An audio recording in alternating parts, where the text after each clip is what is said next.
Hello everyone, welcome to my channel Physics by Nitu. Today we will discuss on strain. देखो last वाले lecture में हमने stress के बारे में अंडरस्टैंड किया था डिटेल में. देखो बच्चों, कभी कभी क्या होता है ना कि जो वीडियोस हैं वो बहुत लॉन्ग बन जाते हैं, 15 मिनट से ज़्यादा बन जाते हैं. ऐसे मैं कोशिश करती हूँ कि 15 मिनट से कम ही बने. पर कभी कभी क्या होता है ना, जब हम एक्सप्लेन कर रहे होते हैं थिंग्स, तो हमें खुद को इतना ध्यान नहीं रहता कि हम वो चीज़ कितनी बार बोल चुके हैं. तो अगर ऐसा हो तो आपने क्या करना है कि स्पीड इंक्रीज कर लेनी है, ठीक है, वीडियो की, और फटाफट से सुन लेना है. क्लियर? मतलब टाइम वेस्ट करने की ज़रूरत नहीं है. अगर कभी कभी किसी वीडियो में ऐसा हो तो आप इंक्रीज कर लिया करो स्पीड, ठीक है, और फटाफट से सुन लिया करो विदाउट वेस्टिंग योर टाइम. हाँ, ओके. अब देखो हम स्ट्रेन के बारे में अंडरस्टैंड करेंगे आज. देखो स्ट्रेस में क्या था, देखो जैसे ही हम डिफॉर्मिंग फोर्स अप्लाई करते हैं बॉडी पे तो स्ट्रेस डेवलप हो जाता है ना. अब उस स्ट्रेस की वजह से जो कॉन्फ़िगरेशन में चेंज आ रहा है, मीन्स उसकी जो डायमेंशंस चेंज हो रही हैं बॉडी की, वो चेंज डिवाइडेड बाय जो ओरिजिनल कॉन्फ़िगरेशन है बॉडी की, उसे हम कहते हैं स्ट्रेन.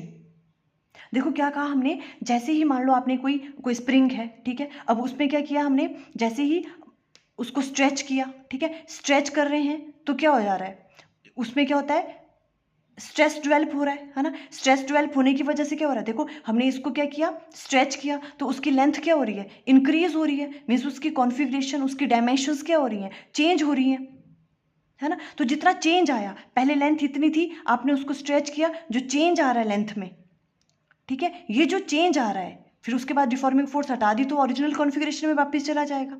जो ये चेंज इन कॉन्फ़िगरेशन है डिवाइडेड बाय जो उसकी ओरिजिनल कॉन्फ़िगरेशन थी जब आपने डिफॉर्मिंग फोर्स अप्लाई नहीं की थी, जब उसमें कोई स्ट्रेस डेवलप नहीं हुआ था, उसे हम कहते हैं स्ट्रेन.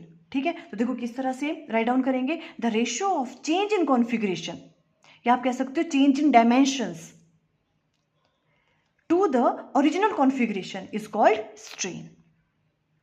ठीक है, जैसे ही किसी बॉडी में क्या होगा, स्ट्रेस डेवलप होगा, तो बेसिकली क्या होगा, स्ट्रेस डेवलप हो रहा है तो क्या हो जाएगा, उसमें स्ट्रेन भी आएगा, है ना. उसकी कॉन्फ़िगरेशन क्या होने वाली है, चेंज होने वाली है, अगर उसमें स्ट्रेस डेवलप हो गया तो, है ना. तो जो चेंज आ रहा है उसकी कॉन्फ़िगरेशन में डिवाइडेड बाय जो उसकी ओरिजिनल कॉन्फ़िगरेशन है, उसे हम क्या कहते हैं, स्ट्रेन, और उसे हम डिनोट करते हैं एप्सिलॉन से. क्लियर? एप्सिलॉन इक्वल टू किसके बराबर होगा, चेंज इन डायमेंशंस, जो बॉडी की डायमेंशंस में चेंज आ रहा है, डिवाइडेड बाय जो उसके ओरिजिनल डायमेंशंस है. ठीक है, या आप राइट डाउन कर सकते हो change in configuration divided by original configuration, same thing है, जैसा आपको ठीक लगे. क्लियर? ओके. अब अगर हम स्ट्रेन की यूनिट्स की बात करें, ठीक है, यूनिट्स की बात करें, डायमेंशंस की बात करें, तो इसके कोई यूनिट्स नहीं होते हैं. देखो क्यों यूनिट्स नहीं होंगे, बिकॉज ये है ही क्या, चेंज इन डायमेंशन, जो भी आप चेंज कर रहे हो, है ना, बिकॉज सेम सेम क्वांटिटी है ना, ऊपर और नीचे. जैसे मान लो अगर हम लेंथ की बात कर रहे हैं, कितनी चेंज हो रही है उसकी length, delta L divided by उसकी ओरिजिनल लेंथ, मान लो एल है तो वो भी एल ही है, सेम सेम है, दोनों क्वांटिटीज लेंथ की बात कर रहे हैं, है ना. तो यूनिट्स कोई नहीं होंगे, कैंसल आउट हो रहे हैं, तो डायमेंशंस भी कोई नहीं होंगे उसके. क्लियर? तो देखो वही राइट डाउन किया, note strain being the ratio of two like quantities has no units and dimensions, because like quantities हैं ऊपर और नीचे, ठीक है, तो ना ही इसके कोई यूनिट्स होंगे और ना ही इसके डायमेंशंस होंगे. क्लियर? तो strain is a dimensionless quantity. अब इसके टाइप्स की बात करते हैं. देखो कितने टाइप के होते हैं. अब स्ट्रेस कितने टाइप के थे, 3 टाइप्स के थे, longitudinal stress, volumetric stress and sharing stress. अगर वो 3 टाइप के थे तो स्ट्रेन भी 3 टाइप के होंगे, बिकॉज जैसे ही उसमें स्ट्रेस आता है बॉडी में तो स्ट्रेन भी डेवलप हो जाता है, उसकी कॉन्फ़िगरेशन चेंज होती है. ठीक है, तो फर्स्ट वाला कौन सा है, लॉन्गिट्यूडनल स्ट्रेस. तो देखो लॉन्गिट्यूडनल स्ट्रेस क्या है, लॉन्गिट्यूडनल स्ट्रेस में क्या होता था, जो लेंथ है वो इंक्रीज और डिक्रीज होती थी, है ना. तो देखो it is defined as the ratio of change in length to the original length, है ना. जितनी उसमें क्या हो रही है, लेंथ में कितना चेंज आ रहा है, जितनी चेंज आ रहा है लेंथ में वो डिवाइडेड बाय जो उसकी ओरिजिनल लेंथ है. Longitudinal strain equal to change in length divided by original length. Clear? Okay. अब देखो जैसे ये वाला एग्जांपल लिया हमने यहाँ पे, ये वाला, ठीक है, जैसे ये आपके पास कोई रॉड है, ठीक है, ये इसकी लेंथ कितनी है, एल, ठीक है, इसमें हमने एक्सटर्नल फोर्स लगाई इस डायरेक्शन में, ठीक है, ये एफ एक्सटर्नल है, एक्सटर्नल फोर्स लगाई इसमें इस तरह से, तो क्या हो गया, इसमें क्या हो जाएगा, ठीक है, ये आप हर बार लगा सकते हो, एफ रिस्टोरिंग फोर्स इस डायरेक्शन में लगेगी. क्लियर? ओके. अब देखो इसकी लेंथ क्या हो रही है, इंक्रीज हो रही है, ठीक है, और पहले उसकी लेंथ एल थी और जैसे हमने इस पे क्या लगाई एक्सटर्नल फोर्स, तो इसकी लेंथ कितनी होगी एल डैश, उसकी वजह से क्या होगी इसमें स्ट्रेस डेवलप होगा, है ना। जैसे स्ट्रेस डेवलप हुआ वैसे इसमें स्ट्रेन भी डेवलप हो रहा है, मींस इसकी कॉन्फ़िगरेशन चेंज हो रही है, ठीक है। तो हम इसे किस तरह से राइट डाउन करेंगे, देखो एप्सिलॉन इक्वल टू जो भी आपके पास लॉन्गिट्यूडिनल स्ट्रेन है उसको हम एप्सिलॉन से डिनोट करेंगे, और उसकी वैल्यू क्या होगी चेंज इन लेंथ। देखो पहले इतनी थी और अब कितनी हो गई इतनी, तो ये जो चेंज आ रहा है, और ये चेंज कैसे निकलेगा, जो फाइनल आपकी लेंथ कितनी है एल डैश, ठीक है, और पहले लेंथ कितनी थी एल, डिवाइडेड बाय जो उसकी ओरिजिनल लेंथ थी, ओरिजिनल लेंथ कितनी है एल, तो ऐसे राइट डाउन कर सकते हैं। तो एप्सिलॉन इक्वल टू किसके बराबर आ गया delta L divided by L. Change in length, कितनी लेंथ चेंज, पहले स्ट्रेच करने के बाद देखो एल डैश थी और पहले एल थी, कितना चेंज हुआ एल डैश में से एल माइनस किया, change in length divided by जो उसकी ओरिजिनल लेंथ थी वो कितनी थी एल। इसे हम रिप्रेजेंट करते हैं, ये क्या है किसके बराबर है लॉन्गिट्यूडिनल स्ट्रेन के बराबर। इस तरह से करोगे आप, क्लियर, ओके। अब जैसे अगर हम बात करें किसकी वॉल्यूमेट्रिक स्ट्रेन की, तो वॉल्यूमेट्रिक स्ट्रेन में क्या होगा, देखो इस तरह से, इसमें क्या होता था वॉल्यूम में चेंज होता था, है ना। It is defined as the ratio of change in volume to the original volume. Change in volume कितना हुआ, ठीक है, डिवाइडेड बाय क्या करेंगे उसका जो ओरिजिनल वॉल्यूम है। तो वॉल्यूमेट्रिक स्ट्रेन को कैसे करेंगे represent, change in volume divided by इसका क्या है ओरिजिनल वॉल्यूम है, ठीक है। जैसे कोई बॉडी है जिसका वॉल्यूम कितना है, मान लो पहले v था, जैसे उसको फिर वाटर में डिप करते हैं तो उसका वॉल्यूम क्या हो जाता है डिक्रीज हो जाता है ना, फिर उसका वॉल्यूम कितना रह गया, मान लो v डैश रह गया, ठीक है। तो इसमें हम किस तरह से करेंगे, जो आपके पास वॉल्यूमेट्रिक स्ट्रेन होगा तो एप्सिलॉन की वैल्यू किसके बराबर आएगी change in volume.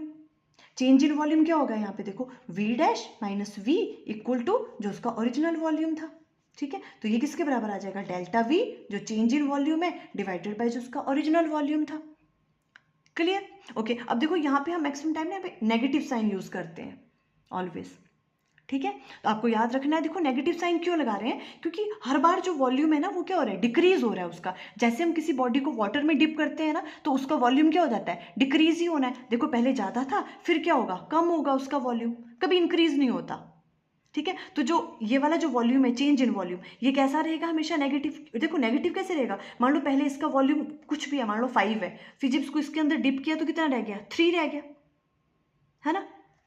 For example ऐसे अगर 5 है ये 3 है ना, तो ये इसकी वैल्यू कितनी है 3, तो यहाँ पे आ जाएगा 3 माइनस 5, पहले वाला ज़्यादा वॉल्यूम था तो नेगेटिव में आ रही है ना वैल्यू, आप ऐसे भी अंडरस्टैंड कर सकते हो, क्योंकि चेंज इन वॉल्यूम जो है वो क्या आ रहा है हमेशा कम हो रहा है, ठीक है, वॉल्यूम उसका हमेशा डिक्रीज होता है, तो इसलिए minus delta V divided by V हम इस तरह से इसको राइट डाउन करते हैं वॉल्यूमेट्रिक स्ट्रेन को, क्लियर, ओके। अब देखो नेक्स्ट थोड़ा सा अलग है ये वाला, ठीक है, शेयरिंग स्ट्रेन, ठीक है, शेयरिंग स्ट्रेन और टेंजेंशियल स्ट्रेन आप इसको कह सकते हो, ठीक है। ये क्या है देखो आपके पास, इसमें देखो आप पहले फिगर पे ही आओ, देखो ये वाला आपके पास यहाँ पे फिक्स होता था इस तरह से है, मान लो कोई बॉडी, ठीक है, आपने इस पे टेंजेंशियल फोर्स लगाते थे तो इस तरह से हो जाता था ये वाली बॉडी ऐसे, है ना, टिल्ट। तो यहाँ पे अब इस वाले में देखो हम किस तरह से फाइंड आउट करते हैं स्ट्रेन की वैल्यू, थोड़ा सा अलग है ये देखो।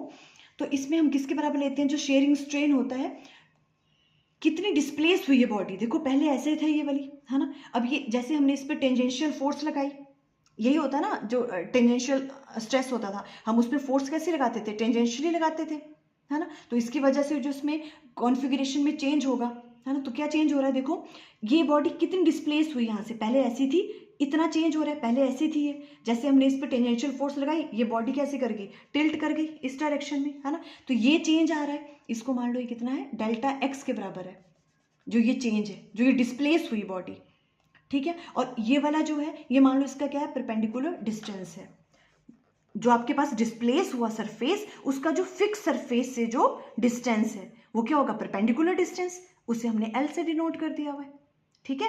कौन सा वाला डिस्टेंस है ये, जो डिस्प्लेस हो रही है आपका सरफेस, जो सरफेस डिस्प्लेस हो गया है, पहले ऐसे था, ठीक है, अब ऐसे डिस्प्लेस हो गया ये वाला, ठीक है, इसका जो फिक्स सरफेस से जो डिस्टेंस है वो परपेंडिकुलर डिस्टेंस ये एल हो गया, और जितना वो डिस्प्लेस हो रहा है सरफेस वो डेल्टा एक्स के बराबर है, ठीक है। तो जो आपके पास शेयरिंग स्ट्रेन होता है, ठीक है, उसकी वैल्यू किसके बराबर होती है, देखो एप्सिलॉन इक्वल टू किसके बराबर डिस्प्लेसमेंट, डिस्प्लेसमेंट कितनी हो रही है delta X divided by perpendicular distance. Perpendicular distance किसका? जो डिस्प्ले सरफेस है उसका फिक्स्ड वाले सरफेस से। मान लो ये परपेंडिकुलर डिस्टेंस है, परपेंडिकुलर डिस्टेंस है ना ये तो एप्सिलॉन इक्वल टू आया delta X divided by L के बराबर।